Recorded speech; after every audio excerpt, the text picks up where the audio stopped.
Dedim ya yazdım da şeyler yazmış fakarla böyle. Danışamayacak. Bu danışamayacak. Otur. Ben senin neyim mi? Dedim sen ben papamsın.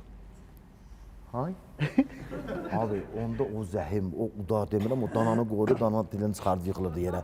Onun udarından nə mətər deyəm. Ay, deyirəm o. Abi, qulağı adama gətirib vermək nədir? Hay? Əsir demir. Ay, mən sənin nəyəm? Deyirəm, papamsan. Tut görüm, mökü qulağıma denəm. Deyirəm abi, tut! Qorxa-qorxa bu qulağına tutma. Qulağımın içinədir. Papamsan. Və nədə də deyə düşmüşdü, nə cəmatın dalına. Deyirəm, Allah hamd olsun səhnədir. Belə bir şey vardı. Deyirdi, bax oğul, yorluq arnıq gəlirdi, ayaqlarını çıxardırdı, nə bilim, vanna qoydu, edilər, yorulurdu da, işləyirdi. Gəldi, deyirdi, ədəbiyyat kitabını gətirin görün mə. Gəldi, belə vərəqliyirdi. Ay, otur. Nətərsən? Zəhim də bürür, bir dənə ayə deməklə bəs. Zəhim abi, elə büzüşürəm, elə, amma belə at oynadıram, at söylədə, başa düşsənmi? Elə sönürəm, bu da bir-iki yana keçmir, değil mi? Düzdür.